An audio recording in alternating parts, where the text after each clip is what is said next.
The NFLandU podcast. Welcome to the NFLandU podcast, back for its second major episode. I'm your host, Hayden Vassar, and wow, what a jam-packed NFL weekend we had.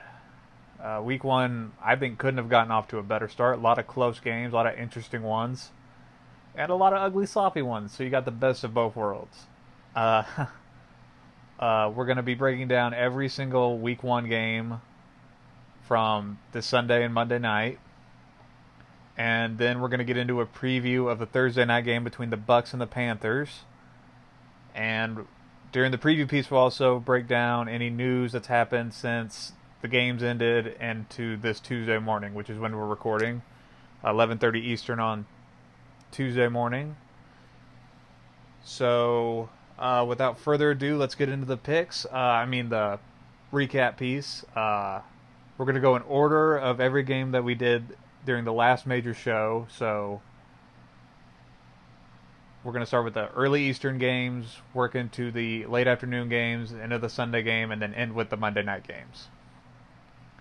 Now, before we get started into this, I just want to point out that I gave my picks for each game over the weekend, and I'm really surprised by the results. We went 11-3-1 in the picks, and we're going to be keeping track of that all year long and see how we do by the end of the season. Should be fun. All right, without any further ado, let's get into our first game. Bills and Jets. This was one of the few games that I guessed incorrectly on. So, looking back at it, the Jets felt like they were in control for a lot of this game, but they just could not put the Bills away. They just kept allowing them to hang around. And when you do that in the NFL, you're going to lose. At halftime, it was 6-0 Jets after C.J. Mosley picked six of Bills QB Josh Allen. Kicking was an issue for the Jets, like for a lot of teams over the weekend. And if their kicker, Vedvik, I believe I'm pronouncing that correctly, makes any one of his kicks, the Jets probably win the game. And there's already been a report out that the Jets are trying out new kickers today, Tuesday. So Vedvik's time in New York might be coming to an end within weeks of it starting. That's kind of sad. What's really crazy is the Jets had a 16-0 lead with 7 minutes left in the third quarter. I mean, you're up 2 scores against the Bills offense that people are still trying to figure out with Josh Allen. They're trying to figure out if he's really as good as people hyped him up to be. But the Bills scored 17 unanswered points to close out that game. 17 unanswered. And that's a lot on any defense to score 17 unanswered. Especially on a Jets defense that a lot of people were really starting to like. But C.J. Mosley exited the game, I think, towards the end of the third quarter. And that really did start to change things. Josh Allen hit new receiver Josh Brown on 3rd and 4 for a 38-yard touchdown with 3 minutes left to play in the game to go ahead 17-16. And the Jets just couldn't put a drive together to try to answer that, and the Bills' defense closed it out. It was a very stingy, ugly defensive game. I mean, in the first half, the Jets' defense was just having their way with Josh Allen. They forced 4 turnovers. I watched part of the first half, and you could tell Josh Allen was just frustrated. Like, he was just flat out frustrated with how things were going, and you couldn't blame him because the Jets' defense was giving him fits, and they couldn't do anything offensively. But then towards the later second half, they just started putting it together, and the Jets had no answer. Darnold didn't have the best of days, going 28 for 41 for 175 yards. That's really not good. Got sacked 4 times and fumbled once. Le'Veon Bell showed out, flat out. 17 rushes for 60 yards, 6 receptions for 32 yards, and a touchdown. Le'Veon Bell played really well. And in comparison, even though Josh Allen got a lot of flack from a lot of people, including me, because I don't think he's that accurate of a quarterback, he went 24 for 37, 254 yards, a touchdown, 2 picks and 1 sack, but played big when it mattered most and got his team a win. These two teams are going to be very interesting to watch in their division. I like the Bills' defense. I'm still out on their offense because of Josh Allen. It'll be interesting to see what they do. I'm still a proponent in the Jets, though. It is week one. We all have to remember that. That things that happen in week one are not an indicator of what's going to happen the rest of the season. For instance, 7 of the 12 playoff teams from last season lost in Week 1, including the Saints. They lost to Tampa Bay in Week 1 of last year. And we both know how those two went about their seasons. So, by no means does this mean the Jets are bad or that the Bills are great. Week 1 matters a lot, but it also doesn't matter. It's this weird kind of at odds nature with itself. But I like the Jets. I still think there's a lot of talent on that defense. I think Darnold's going to continue to grow. I don't have the most faith in Adam Gase as a head coach, so we're going to see how that ends up. But I think the Jets are probably going to end up being a better season than the Bills. We'll just have to wait and see. Moving on to the Chiefs at the Jags. This was the game over the weekend that I think most news happened out of this game. So much just happened in such a short period of time. Chiefs win this one, 40-26. Third play of scrimmage. Third play of the game. Patrick Mahomes hits Sammy Watkins for a 68-yard touchdown catch and run. Remember, Patrick Mahomes played the Jags last year and didn't throw a single touchdown. He threw 4 today, if I'm reading my stats right. 4? Oh, he threw for 3. He threw 3 touchdowns. A lot of them were 45-yard plus touchdowns. So Mahomes came to play, and it looks like he's probably going to win MVP again. We can just wrap it up and give it to him right now. That was the third play of scrimmage. He hits a 68-yard touchdown. Third play of scrimmage. That dude is just not fair. Let's see here. But to the major news of this game, at 5:31 left in the first, Nick Foles, the Jaguars QB, drops back and throws a beautiful downfield pass to wide receiver DJ Chark for a touchdown. But the problem with it wasn't the touchdown. The fact was Nick Foles got hit by a defender, and the full body weight of that defender got pressed on Nick Foles, and he broke his collarbone. He's been placed on IR. They don't have a real timetable for when he's coming back, but the Jags are hoping he can play again this season. Foles has had a history of broken collarbones, and if you don't know anything about a broken collarbone, once it breaks once, it becomes more susceptible to break again and again. And that's just a real backbreaker for the Jags. I mean, you can say whatever you want about Nick Foles. Nick Foles was probably the best quarterback that the Jags have had in years. They finally got out of quarterback purgatory with Blake Bortles, and they pay big money to get Nick Foles to come there, and you're thinking, man, maybe the Jags have something. And they look like they had something on offense. That touchdown pass from him to DJ Chark was beautiful. And it just gets ripped away from them before it can even start, and that's just so heartbreaking. But Nick Foles leaves, and in comes Gardner Minshew with that beautiful... Gardner Minshew the second. There's 2 people walking around with that name, if you can believe it or not. Gardner Minshew the second walks into that game with that beautiful, beautiful mustache. And if you don't know Gardner Minshew, he played at Washington State, I believe. Yeah, wherever Mike Leach coaches, he played there. And Gardner Minshew looked phenomenal in his debut. Nobody expected Gardner Minshew II to play, but he did, and he showed out. He completed 22 of 25 passes for 275 yards, 2 touchdowns, and 1 pick. In his first game. In his first game, he did that. He completed his first 10 passes. He went 10 for 10 before throwing an incompletion. And I'm going to be honest, that impressed me. I don't think the Jags season is over by any means. I'm always going to be hesitant and bullish on a rookie quarterback coming in and starting and replacement, but Gardner Minshew looks solid. He looks solid against the Chiefs team.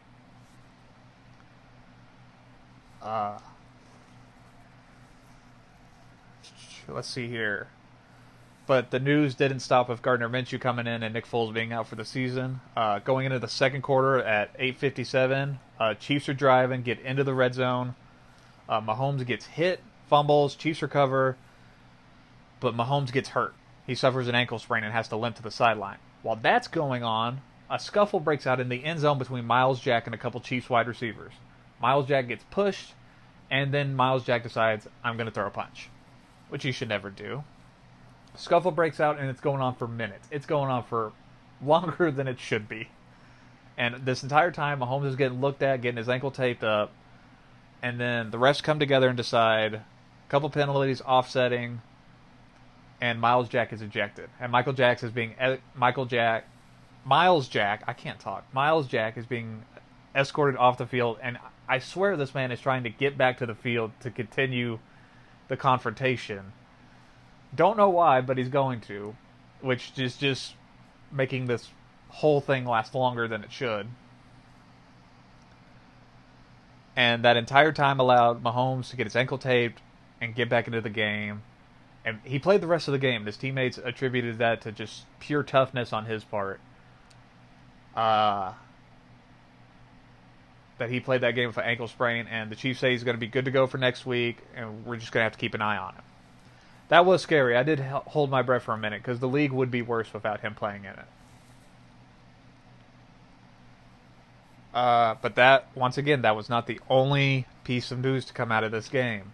Because Tyreek Hill, their big wide receiver that they signed to an extension just before this weekend, suffered a very rare shoulder injury that I had never heard of before it happened.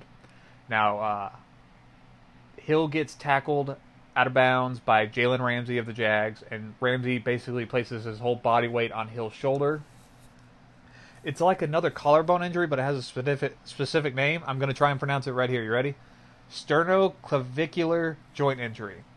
Basically, the way the Jaguars' athletic trainer described it as, it's where your clavicle is pushed into your sternum, and it can lead to a lot of health problems. So they immediately rushed him to a local area hospital to get him checked out.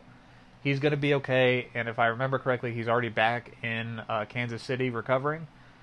There's no real timetable for him to come back. A report came out the Chiefs are still looking at whether they want to put him on IR or what they want to do, but initial reports are saying he's going to be out at least a couple weeks.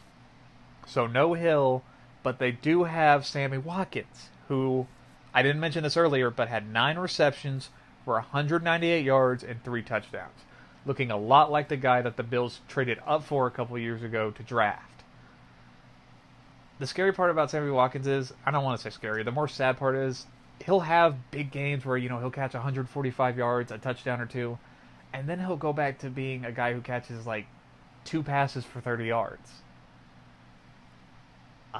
He's just too up and down his entire career. Showed flashes of pure greatness this Sunday, and you just hope he can continue it because the Chiefs need it. But the Chiefs look like a team where we're probably going to hang 40 points on every opponent this year. It really looks like it's going to be a rematch of the AFC Championship game between Chiefs and Pats. And I wouldn't be disappointed. That was a good game last year. One final note on this game, only because it's funny. In the fourth quarter, the power apparently went out in the stadium, and so that knocked out the CBS broadcast. So, if you were enjoying the beatdown, unfortunately, it had to be cut short. I guess the Jags forgot to pay their power bill. Anyway, once again, Chiefs win 40-26, and Jags are going forward with Gardner Minshew. Oh, one last note. On Monday, the Jags traded a 5th-round 2020 draft pick to the Steelers to acquire former Tennessee Volunteers quarterback, Joshua Dobbs, to come into their quarterback room. And just a quick note on that, do the Steelers really not have a succession plan for Ben Roethlisberger? I mean, every offseason that dude mentions he's thinking about retirement. Every offseason. And they have no succession plan. It's just odd to me. Anyway, moving on to our next game. Falcons at Vikings. This was... I expected a close game. I'm going to be honest. I thought it would be a closer game. I did not expect the one-sided beatdown that the Vikings laid down on the Falcons. The Vikings won this one 28-12. And to be honest with you, if you did not watch this game, I'm going to tell you something interesting. It was 28-0 till about halfway through the fourth quarter. 28-0 against a Matt Ryan-led offense? Are you kidding me? The scoring got started early. Cousin hit Thielen for a 23-yard touchdown to go up 7-0 early in the first. And it was a wrap from there. The Vikings defense was all over Matt Ryan in that offense, and the Vikings offense, run by Gary Kubiak, looks to be dangerous. I'm going to tell you a stat about their offense. It's 28-0 in the fourth quarter. No, not just in the fourth quarter. At the end of the game, the Vikings have scored 28 points, and Kirk Cousins has thrown a grand total of 10 passes. He's thrown 10 passes, completed 8 of those for 98 yards. For 98 yards, and they scored 28 points. And I bet Mike Zimmer was through the roof thrilled about that. Mike Zimmer loves... He doesn't like to be this kind of throw it all over the yard kind of guy. He wants to run the ball. But man... Yeah, the Falcons scored their first points at 9:25 left in the fourth quarter. Ryan threw a touchdown to Calvin Ridley. Then they throw another touchdown later to Julio Jones, who signed that big extension, I think, on Saturday. But man, the Vikings just smothered them. It was all about rushing. Dalvin Cook looked phenomenal. He looked phenomenal. He had 21 rush attempts for 111 yards, 2 touchdowns, and the Vikings had a grand total of 172 rush yards. They just smothered them with defense and a run game. Speaking of defense, they had 4 sacks of Matt Ryan and forced 3 turnovers. They were just all over him. And it looks like Atlanta's going to have some offensive line issues. I know one of their offensive linemen, I'm forgetting his name right now, suffered a big injury, so he's going to be out for a while. But man, I just did not expect the Falcons to just go out there and just get dominated like that. I did not expect that. I thought the Panthers, the Falcons, and the Saints were really going to be more top-notch teams, that were really going to come down to the wire in the NFC South to see who gets the division crown and who's going to be getting a wild card.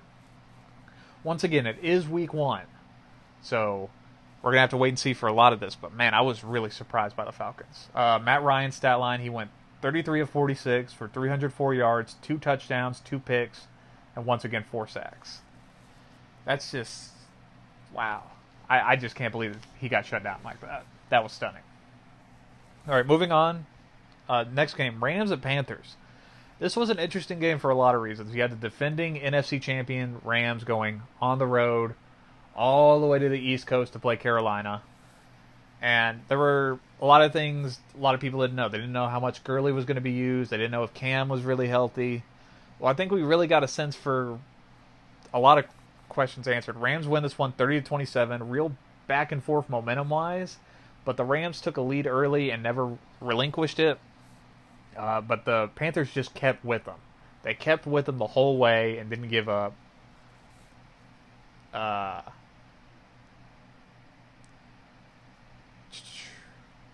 Yeah, it was scoreless in the first quarter, which was a little surprising considering the caliber of the offenses. You have Cam Newton, former MVP, and Christian McCaffrey, a very underrated running back that I do not think gets enough credit in this league for how much he does. And you have the Rams, who we all know can score almost at will at times. But after that, it started to pick up. Rams scored 13 points into the second quarter. It's 13-3 at halftime. And then the offense just takes off. Carolina pulled within 3 late, thanks to a late touchdown, but couldn't get the ball back, and the Rams just ran out the clock. The Rams scored a late touchdown to really put them out ahead enough. Goff threw a touchdown to tight end Tyler Higbee to really put the game out of reach. And Goff played pretty well. He went 23 of 39. Got a touchdown, 1 interception, 1 sack. A main question a lot of people had about the Rams offense, though, Gurley. What's up with Gurley? Well, he went 14 for 97. He had 14 rush attempts for 97 yards, I should say. And he looked good, but he was splitting reps with Malcolm Brown, their other running back. Malcolm Brown is going to be taking over the C.J. Anderson role for the Rams, which is he's going to be in there to help Gurley out. And Malcolm Brown had a good day himself. He had 11 rush attempts, 53 yards, and 2 touchdowns, which is good. Then you look over at Carolina and what their offense did. Carolina had a first for them that wasn't necessarily good. Cam Newton, for the first time in his career, finished with negative rushing yards, which was a surprise. In terms of passing, he went 25 of 38 for 239, 1 interception, and 3 sacks, which wasn't really good, but the offense for Carolina was carried by Christian McCaffrey, who had 19 rush attempts, 128 rushing yards, 2 rushing touchdowns, and then had 10 receptions for 81 yards. Add that all up, and he had himself 209 total scrimmage yards. Christian McCaffrey was doing it all for Carolina. And I really don't think that young man gets enough credit for how good he is.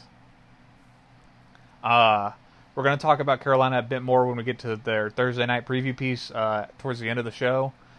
But Cam Newton needs to be a little bit more productive in scoring because Christian McCaffrey can't be doing it all for them every single week. He just can't. It might be good enough in week 1 to maybe almost beat the Rams, but in week 10 when you're playing the Saints, Cam Newton's going to have to throw a couple touchdowns. Just being honest. But man, I love Christian McCaffrey. I had doubts when he came into the league whether he'd be able to run between the tackles and be an every down bell cow of a running back. Carolina has proven me wrong. He's not only an every down player, he's just a multi-tool Swiss Army knife that they can use all over the field. And he is a threat to any team they play against. I really like these two teams going forward. It just sucks that one of them had to lose because they're both very talented. I think both teams are going to be very good this year. Once again, Rams win 30-27. Moving on, Ravens at Dolphins. Oh, good God. Oh, Jesus. Oh. I said in the last podcast that this game was probably going to be ugly. But I didn't think it'd be this ugly. Oh my gosh. Ravens win 59-10. It was the Ravens game from the word go. And if you didn't believe that the Dolphins weren't going to be good this year, that they were going to be bad, you've got your answer now. You know. Lamar Jackson, the Ravens quarterback, threw 5 touchdowns. 5 touchdowns. And scored 42 points in the first half. Lamar's final stat line, he went 17 of 20. 17 of 20. 3 incompletions. 17 of 20 for 324 yards, 5 touchdowns, and 1 sack. That's crazy. And 2 of his touchdowns went to rookie wide receiver Marquise Hollywood Brown, who had 4 receptions for 147 yards and 2 touchdowns. That was insane. That was just insane. If you watch the highlights of that game, it's just Lamar sitting in the pocket, absolutely no pressure, has all the time you could ever give him, and then just hits a wide open Marquise Brown running down the field. That's just not fair. And Lamar had a funny comment after the game when he was talking to reporters. He said, "Not bad for a running back," which is in jest to the people who said he should switch positions when he was coming out in college. I'm not going to name names of people who said those things. Cough, cough, Bill Polian, cough, cough. But Lamar looked great. He looked phenomenal. The Ravens offense looked great and scary. And considering what the other AFC North teams did over the weekend, do the Ravens have a legitimate shot of winning that division? If Lamar and that offense keeps putting up points, I believe it. That Ravens team might win this division. I was really impressed by what they were doing. Because we all thought they were going to come in and be this run-first team, run, but now they're passing, and it looked great. Lamar looked phenomenal, and I get it. It was against the Dolphins team that literally has nothing to play for but pride. But man, Lamar looked good. So moving on from the Ravens, you look at the Dolphins, who, wow, that was bad. Their defense looked awful. Even though all of the bad things happened, Ryan Fitzpatrick, the Dolphins quarterback, went 14 of 29 for 185 and threw a touchdown. That's important because Ryan Fitzpatrick made NFL history. He became the first man to throw a touchdown for 8 different teams. I don't know if that's something to really be proud of, because that means you had to lose a job 8 times. But he did. But this game was so out of hand. In the fourth quarter, both backup quarterbacks are in, so you got, if you were into crazy matchups, you got to see RG3 versus Josh Rosen. What? RG3 went for... RG3 had a perfect day. He threw 6 for 6 for 55 yards and a touchdown, and Rosen, not so much. Like I said, it was a bad game. It was bad. Once again, Ravens win 59-10, but the more interesting news came after the game when Pro Football Talk reported that numerous Dolphin players were calling their agents and saying, find a way to get me traded away from this team. It's been one game and Dolphins players are already wanting out. This team isn't going to be good this year. This team is really going to be the worst team in the league this year. I feel confident in saying that. And just a little bit ago, a local Miami area newspaper confirmed the report that multiple players were calling their agents and asking to be traded. That's really bad. You're 1 week in. The Dolphins are going all in on tanking for 2 years and being not good to get draft picks and hopefully build up to something in a couple of years, but I don't know if this regime is going to last that long. Especially after that Pro Football Talk report. Dolphins have Patriots next week, which, did the Patriots score 65? They might. We'll see. Moving on. Washington at Philly. Philly won this one 32-27, but not after some very dramatic stuff happened. Washington was up 20-7 at halftime, and Case Keenum was dealing, the Washington quarterback. He was dealing like he was still in Minnesota. He was just on top of it. And I was watching the highlights of that game, and I'm like, I was so confused seeing the updates while I was watching other games.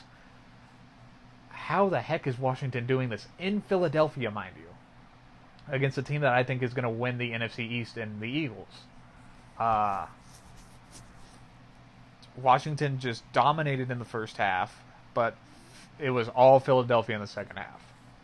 Philadelphia scored 25 unanswered points to come all the way back to take the lead, and Washington did score a late touchdown when the game felt way out of reach, but Philly came back comfortably. Carson Wentz and that Eagles offense in the second half looked phenomenal. They looked Super Bowl ready, and the addition of Deshaun Jackson, who caught 2 massive, long downfield touchdowns to help in the comeback, was great. Now they have a true downfield threat, and Deshaun Jackson, Alshon Jeffrey, and the rest of that wide receiver core looks deadly. If the Eagles can, play a complete game, the NFL should be afraid. Just a quick note on the Washington running back room. Darius Geis got the start for that day, the former LSU running back who missed all of last year due to a torn ACL. And Adrian Peterson, who had a really great year in Washington last year, was ruled inactive as a coach's decision, which apparently rubbed a lot of the Washington veteran players the wrong way. But Darius Geis had a very not good day. He just didn't look like himself, and it came out after the game that he's got a knee injury in the same knee that he tore the ACL, and he's going to be missing a few weeks, so Adrian Peterson seems to be back in the lineup. This was just a tale of two halves in this game. One team played a great first half, and then the other team played another good second half. I think the best thing that I saw in this game was Vernon Davis, whose grandfather passed away the night before, if I remember correctly, that Saturday. And Vernon Davis scores this big touchdown to start the game. The Washington Redskins tight end, Vernon Davis, who he hurdled a defender and ran downfield, and then after the touchdown, he's in tears. It was just a very big emotional moment for him. But once again, Philadelphia just took over in the second half. They had a bunch of long, time-consuming drives that Washington had no answer for. If I remember correctly, Washington had like a grand total of 30 yards through the entire third quarter. That's not good. I'm going to read you the stat line here real quick. Wentz went 28 of 39 for 313 yards and 3 touchdowns. And Deshaun Jackson, their new addition, had 8 receptions for 154 yards and 2 touchdowns. Case Keenum, the Washington quarterback, went 30 for 44, 380 yards, and 3 touchdowns. Like I said, he played good. It's just Washington had no answer for Philadelphia in the second half. And Terry McLaurin, the Washington wide receiver, went 5 for 125 and 1 touchdown. Washington played good enough to win in the first half. They just didn't do it in the second half. And Philadelphia's off to a great start in week 1. 1-0 over a division rival. And if you're a Washington fan, you got to be sick to your stomach because you had them. You really had them in Philadelphia. And they just blew it. Nothing much to say about that. Moving on to Titans at Browns. This game, wow. The Browns played horrifically bad. And the Titans.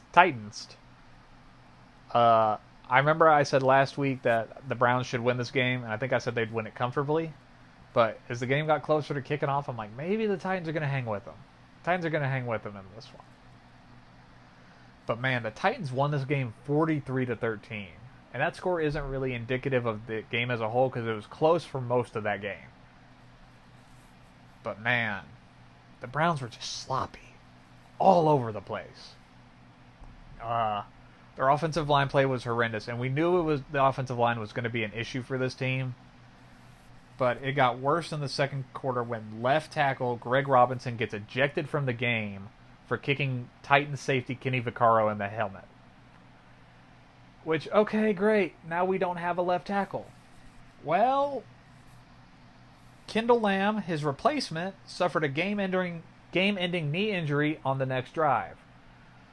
So now you're shifting people around everywhere, and Baker Mayfield's not only running for his life on every play, he's getting hit on every play. And that resulted in him hurting his throwing wrist, and he had to go get x-rays after the game. They're saying it is just a wrist bruise, but he did look to be in a significant amount of pain during that game. That offensive line is going to be an issue moving forward. And it wasn't just the offensive line. They had so many penalties. Get this. The Browns had 18 penalties in this game. 18 penalties, the most that they've had since 1951. It was just horrifically bad. And their offense just seemed like it couldn't get in the rhythm. It just wasn't gelling yet, which was a concern by some people that maybe the offense is going to come out and stutter first. And it just wasn't working. They had a touchdown drive early, and that looked good, and they're like, okay, here come the Browns. And then after that, it was just nothing. Just nothing. And it wasn't just the offense not working. The Titans' defense was giving them fits. The front seven not the front seven, the defensive line by the Titans looks good. Cameron Wake, even though he's a bit older, can still go and is a tremendous addition to that defense. The defense is the focal point of that entire team. And man, the Titans are going to be stingy on defense again this year. They're going to be stingy again. But the game got out of hand in the third quarter when Baker Mayfield starts forcing passes and throws 3 interceptions. Right? Yeah, 3 interceptions. And the Titans score 28 unanswered points behind Derrick Henry. Derrick Henry went 19 rush attempts, 84 yards and a touchdown, and had 1 reception for a 75-yard touchdown. They just strangled the life out of the Browns in the second half. It just got so ugly so fast. And not just ugly, it got ugly, to the point where the Browns fans are booing. I heard boos during that game.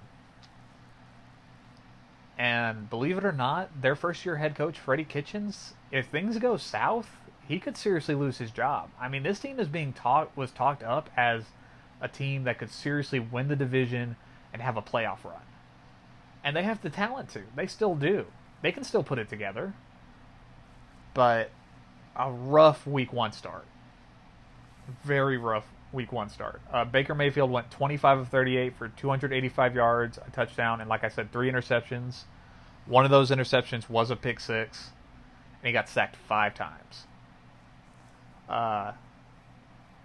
The running back Chubb had 16 rush attempts for 74 yards, and Odell Beckham 7 receptions for 71 yards. On the flip side, Mariota, he went 14 of 24, 248 yards, 3 touchdowns, 4 sacks. Not that bad. A.J. Brown, their wide receiver, had 3 receptions, 100 yards, and Delaney Walker, their tight end, 5 receptions, 55 yards, 2 touchdowns, and he had a very funny quote after the game, channeling an all-time great NFL quote, "They are who we thought they were." I really still have questions about Marcus Mariota and his future in the NFL. I still don't think he ever evolved from what he was as a rookie. Because he'll have a game where he'll go out and win and throw three touchdowns, but then he'll go out the next week and throw for 150 yards and 2 picks. So hopefully he can keep it up. But I still have major questions about Mariota and that offense.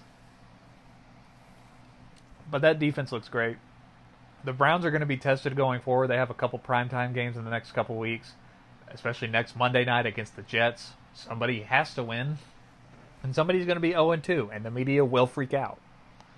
I think the Browns are going to put it together later, but right now it's just ugly. All right, moving on to the game that I was stunned watching, Bengals at Seahawks. Not enough people are talking about what happened in this game. Seahawks win it 21-20 after a late Bengals fumble that kind of got wishy-washy. Some people say it isn't a fumble, some say it is a fumble by Andy Dalton. But the Bengals held a lead for the vast majority of this game. The Bengals were in control in a rainy Seattle against a good team. The Seahawks are a good team, a good defensive team that likes to run the ball. Dalton had a career day, threw for a career-high 418 yards off of 35 completed passes, 418 yards and 2 touchdowns, but he fumbled the ball twice. Once again, I mentioned it was raining in Seattle. First-year head coach for the Bengals, Zach Taylor, who came over from the Rams, he was their quarterback coach, if I remember correctly, had never called plays before. But that offense looked good. And remember, they don't have A.J. Green right now. They won't have A.J. Green for a couple weeks. So who do they go to? They turn to John Ross, former first-round draft pick, who went off, had 7 receptions, 158 yards, 2 touchdowns against a very good Seattle defense. And yeah, the Rams were, not the Rams, the Bengals were really rolling here. And I was very interested watching them because I started to think maybe the Bengals won't be so bad to watch this year. Maybe they will be watchable. Seattle struggled offensively for most of the game. They didn't put up a lot of yards, but put together a couple drives late to really wrestle the lead late for them.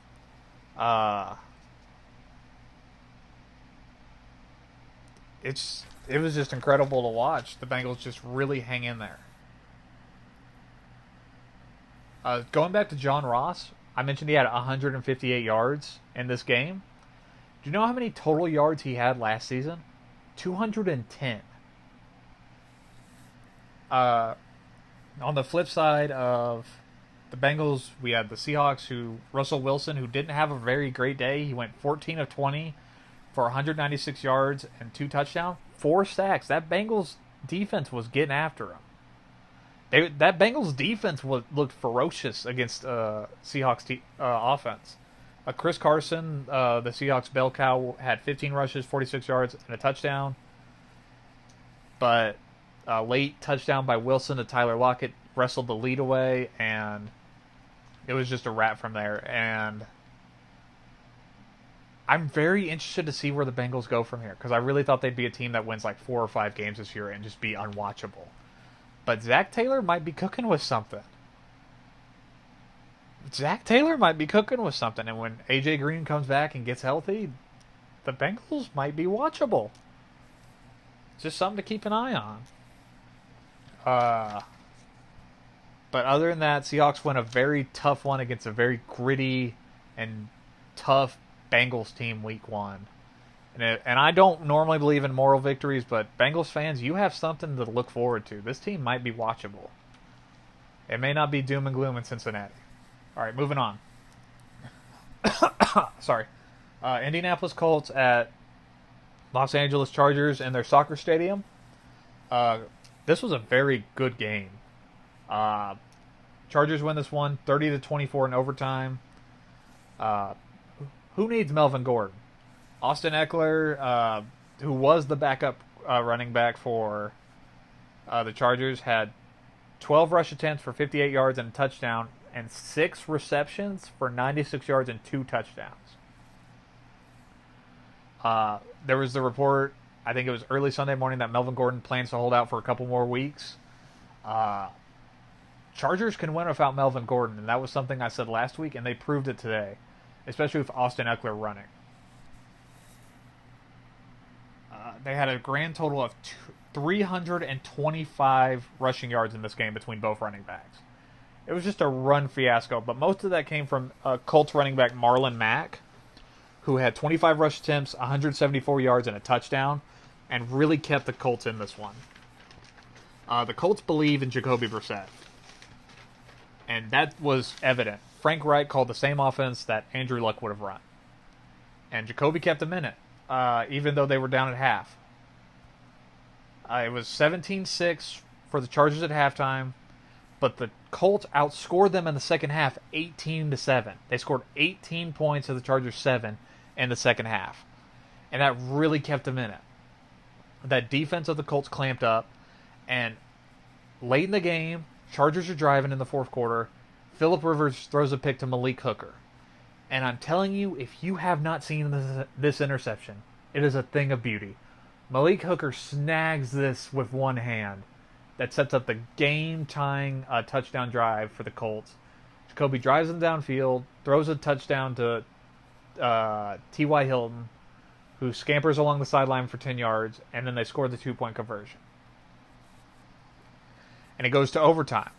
Now, I haven't shared my opinions on it about NFL overtime on this podcast. I don't like it. I think it's stupid. Because if you win the coin toss, you're almost guaranteed to win the game. And that's what happened. The Chargers won the coin toss, drove downfield, scored a touchdown, game's over. I hate NFL overtime. I think it's stupid and archaic. College football overtime is more fun. Yes, I'm going to use that word fun. The NFL does not know what that word means. College football overtime is more fun because it gives both teams a chance. And we're going to get into overtime a bit later when we talk about the Cards and Lions, but overtime is stupid. Once again, in the NFL, on this Sunday, a kicker cost his team the game. Adam Vinatieri, who's been kicking for, 24, 25 years. Yeah, 24-year career as a kicker. Missed an extra point and 2 field goals. If he makes any one of those kicks, the Colts win the game in regulation. But he didn't. And if you were watching that game, Vinatieri just looked so dejected on the sideline. He almost looked like he knew his career was done. He struggled towards the end of last season and was struggling in camp and coming out this week. If he makes those kicks, that team wins the game. Flat out. And we'll wait to see if Adam Vinatieri is still on the team next week or if they're going to hold tryouts like the Jets are doing. But this Colts team is good. Even without Andrew Luck, this Colts team can win games. They're talented all across the board, and they only lost because their kicker shanked their 24-year career kicker, who's probably going to go in the Hall of Fame someday, shanked a couple kicks. That's the only reason the Colts lost.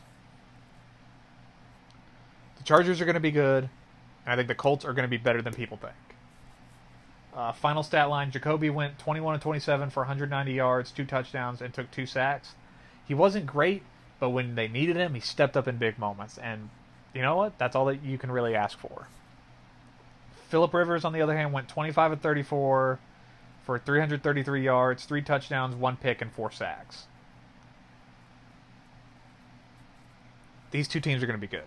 That's all I'm going to say. All right, moving on from a great game in Colts and Bolts, you had 49ers and Buccaneers, which, oh, sweet baby Jesus, was probably the worst game of the weekend. Oh, wow, this game was ugly. 49ers win this one 31-17. Ugliest game of the weekend by far. There were 5 first-half touchdowns that got negated by penalties. There were turnovers everywhere. Everybody's throwing an interception. Jimmy Garoppolo didn't look great, but he did just okay enough to win the game. Once again, 49ers won this one 31-17. Jameis Winston became the all-time passing leader for the Buccaneers, which is kind of sad. Really sad. San Francisco's linebacker Quan Alexander got ejected in the first quarter after lowering his helmet and hitting Winston on a slide. It was back and forth at halftime, but in the second half it was all 49ers. They hit a go-ahead touchdown at 12:38 in the third quarter after a 39-yard touchdown throw to Richie James by Jimmy G. But the San Francisco defense had two interceptions all of last year. They had 2 pick sixes in this game. Their final stat line was 3 sacks, 3 INTs, and San Francisco defense looked really good and stepped up against a very bad Tampa Bay Buccaneers offense. And Jameis Winston played bad. Flat out. And the Bruce Arians experiment in Tampa Bay is off to a very bad start, and it's probably going to be even worse after Thursday night when they play Carolina. Like I said, this game was ugly, and I really don't want to talk about it, but Jameis Winston's time might seriously be coming to an end. Like I mentioned with Mariota, Jameis Winston has never progressed past what he was as a rookie. This was a guy who won a national championship, won the Heisman, and... Did he win the Heisman? I think he won the Heisman. But he just never progressed once he got into the league.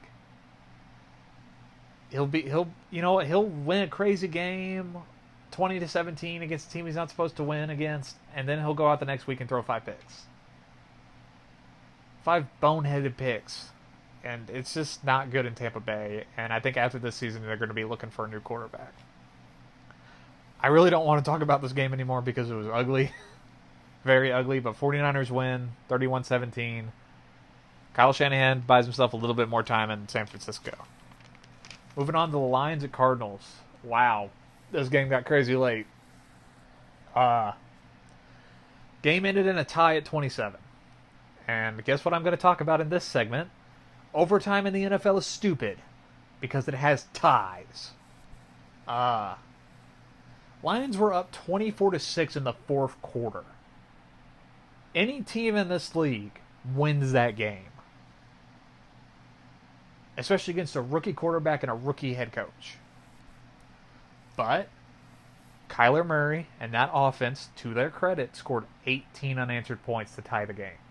Larry Legend Fitzgerald, is out there going all out, diving for balls, keeping them in games. Had 8 receptions for 113 yards and a touchdown. But Kyler Murray kept that team in it late and forced overtime. And that stunned me because the Lions had a very good defense last year. Very underrated defense for a team that only won like 6 games. So to see them squander an 18-point lead in the fourth quarter was mind-blowing. Then it goes to overtime, and neither team can really get anything going in overtime. They both trade field goals. But the thing that irritated me the most in overtime was the ball was at about midfield, and it was 4th and 7 for the Cardinals, and there's like 1:30 left, and Coach Cliff Kingsbury, their new head coach, decides to punt it. And that floored me. I'm like, really, dude? You're asking for the worst to happen at that point. You're just asking for it. And lo and behold, the Lions can't get anything going and they tie. I hate it when coaches play to not lose the game. When you coach to not lose, you end up tying or losing. It's just mind-boggling that, man, if you don't go for this, you're either going to lose or tie anyway. So go for it. I will always respect a coach that goes for it and doesn't get it than a coach who doesn't even try. But man, this game was ugly for most of it. The Cardinals offense could not get out of their own way. And their numbers were absolutely abysmal in the first half. They got no offensive production for the vast majority of that game until halfway through the fourth quarter.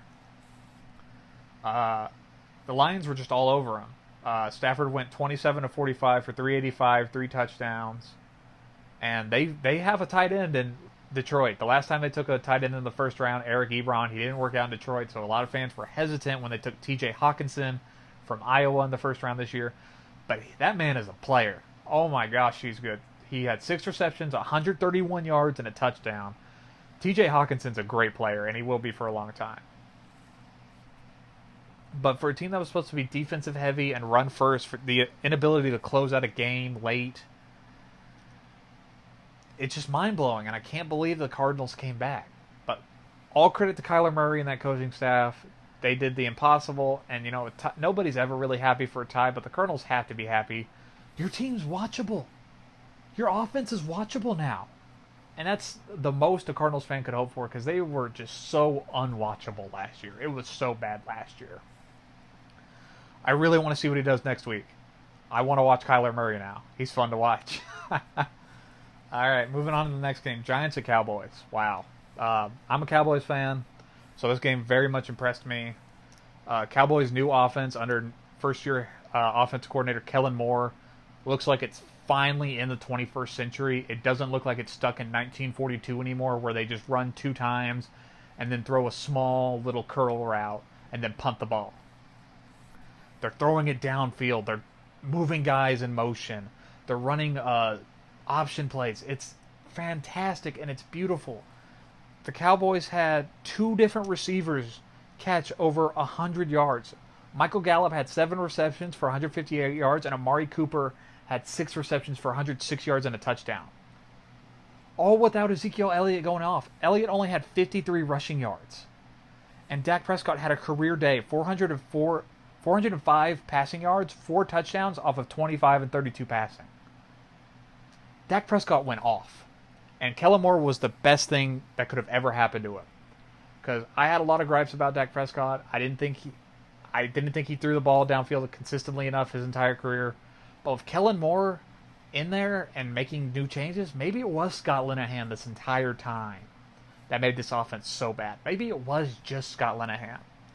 Now, I understand they're playing the Giants, and that defense looked atrocious, and it's going to be atrocious for most of the year. I get that, but you have to admit, the Cowboys haven't looked that good offensively in a very long time. That was the first time I looked at their offense for an entire game and said, I don't have a single problem with what I saw. I don't have a single complaint. I don't ever remember being able to say that. Ever. For the Giants, they got a lot of things to figure out. Their defense was the problem in this game. It was not Eli's fault they lost this game. Eli went 30 of 44 for 306 yards and a touchdown. He kept them in it for the first half, and you know what? He was turning back the clock early. I remember there was this play, I think it was in the first half, where Eli gets pressured, he eludes pressure, he spins out, almost takes a sack, and then throws it down the sideline for a first down. And I'm like, wow, Eli, you still got it, huh? Eli had a fairly good game. He wasn't the problem. Saquon Barkley had 11 rush attempts, 120 yards. And Evan Ingram, their tight end, had 11 receptions, 116 yards, and a touchdown. But the main thing everybody's going to focus on is that Daniel Jones got a rep in this game. It was like a minute left in the game, and he fumbled the ball, but people are going to be looking at that. And once again, Eli was not the problem in this game. There have been plenty of times where he's held the Giants back, but it was not his fault they lost this game. That defense just could not stop Dallas. And it's going to be a tug of war in the NFC East between the Cowboys and the Eagles for that crown. I think the Eagles are going to end up taking it, but the Cowboys are going to be very fun to watch on offense for the first time in forever. And that's really great to say. The Giants are probably going to be floating around 5 wins because that defense is so bad, but once they get out of contention, once the season's out of hand, look for Daniel Jones to finally get starts. And moving on now to Steelers at Pats, the Sunday night game. Sweet baby Jesus, the Patriots are winning a Super Bowl again, aren't they? Oh my gosh, they win this game 33-3. And it was just domination from the very beginning by the Patriots. Their defense looks great. Their offense with Josh Gordon back already looks phenomenal, and then you're going to add Antonio Brown to all of that. Oh my gosh, this team, they're unstoppable. This team's winning a Super Bowl. They're unstoppable. It wasn't a bad thing that the Steelers only scored 3 points. I just think Bill Belichick has Mike Tomlin's number. He just does. I don't think the Steelers are going to be bad this year. They'll still be good and competitive, but you're playing in Foxborough against the Patriots. You're going to look bad. I just hate to break it to you. You just are. And Brady threw 24 of 36 for 341 yards, 3 touchdowns. Philip Dorsett, their wide receiver, had 4 catches, 95 yards, 2 touchdowns. And Josh Gordon had 3 catches, 73 yards, 1 touchdown. Their offense was clicking on every single cylinder.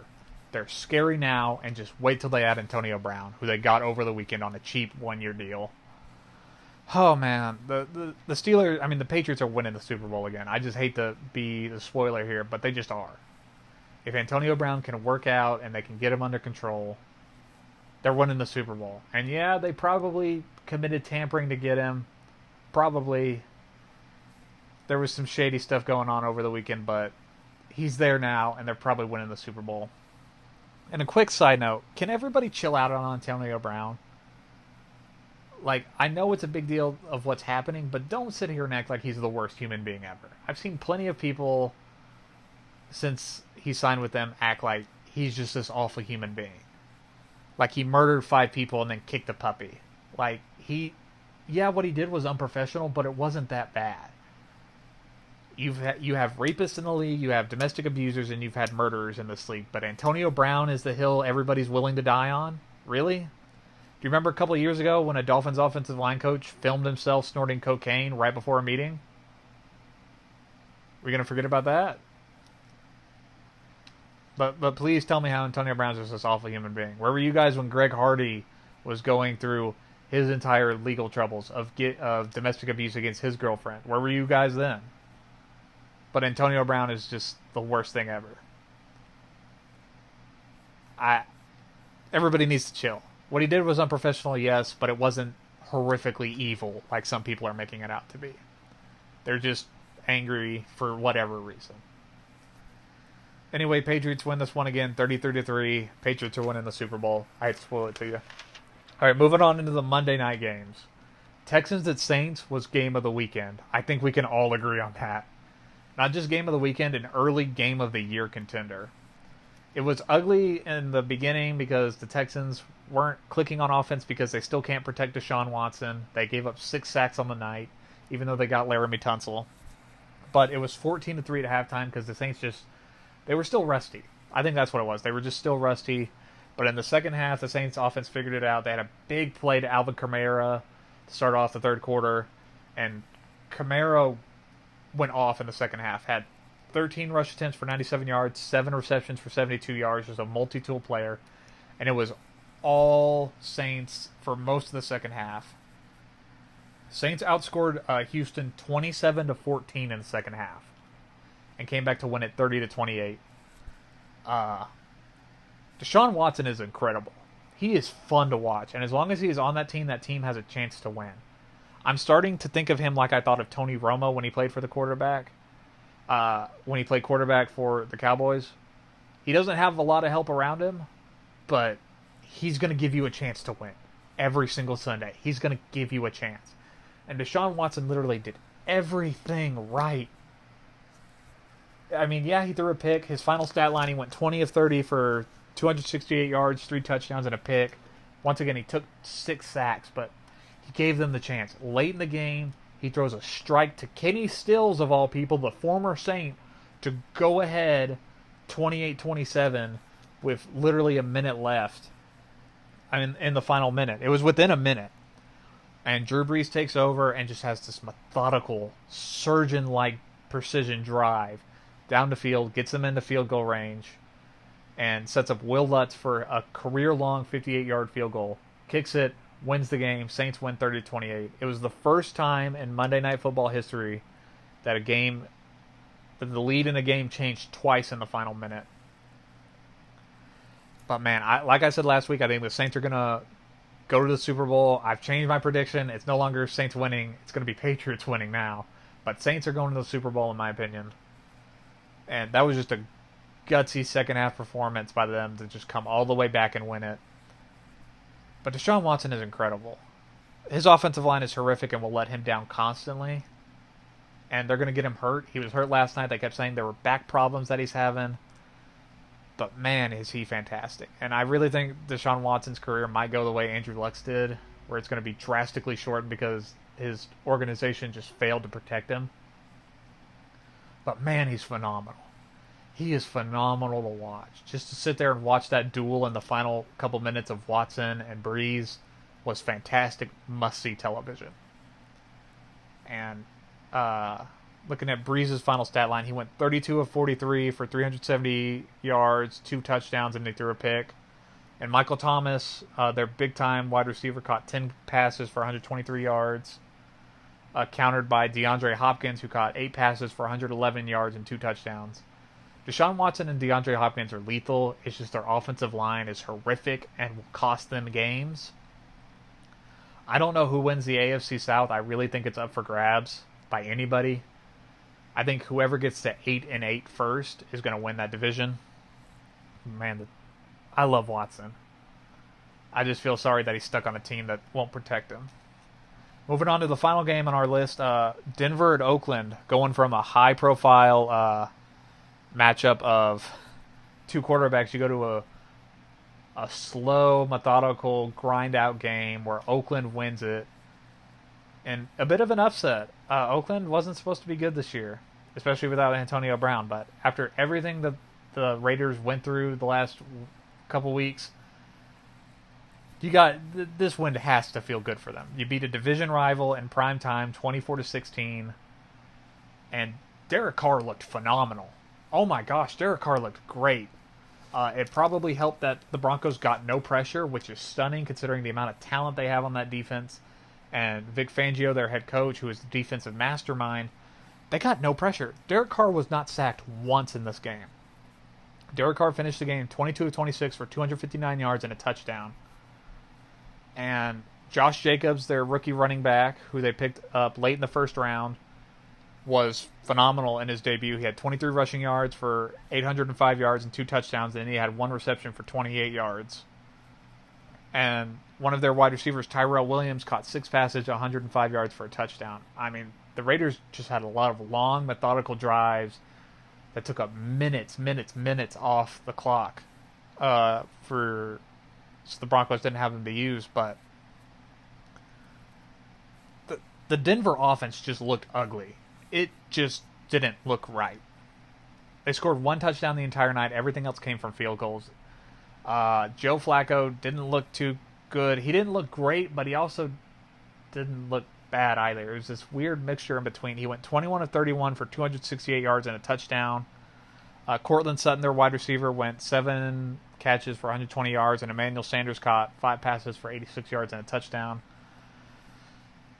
It just felt like they just didn't do enough on offense to hang it with it. Even though the score says it was close, it was only an 8-point game, but it just felt like the Broncos offensively were out of it, and their defense was not getting pressure on Oakland or Carr. The Raiders just looked inspired coming out. They looked inspired in front of that hometown crowd. There were multiple reports that the Brown saga had really unified the locker room, made them tighter together, and it looked like that watching that game. That locker room, that team looked united, and they played like it. Oakland deserved that win. That had to feel good for them for everything they'd gone through. It'd be such a validation that they got the win even without Antonio Brown, and their offense played really well. Oakland deserved that win. So that wraps it up for the recap portion of the podcast. I went through every game on the schedule.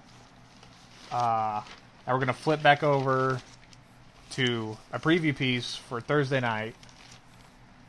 Bit of a meh game for Thursday night after Bears Packers last week. I think we got spoiled last year. We had a lot of good Thursday night games, but this one probably isn't going to be one of them. You have the Buccaneers traveling to Carolina to take on the Panthers in a divisional matchup. And can I just say, can we get rid of the Thursday night football commercials where it's like they have a fan of each team and they're like talking smack to each other? It looks corny. It looks really corny. Like I said, this probably isn't going to be a good game. It's probably going to be very sloppy football like most Thursday night football games are. For my notes for this one, Christian McCaffrey is doing it all again for Carolina, but Cam Newton has to step up. He has to score a touchdown or two. Take the pressure off McCaffrey. You don't want to run this young man into the ground too early in his career. Winston, on the other hand, also needs to step up. He needs to prove that he is a quarterback in this league, because right now he is not looking like it. He needs to prove that he can do this job. And he can't. But my philosophy for Thursday Night Football, always pick the home team. Always pick the home team, because the road team usually looks wonky coming out. Even if it's a good road team, they're usually coming out looking wonky because it's a short week and they got to travel.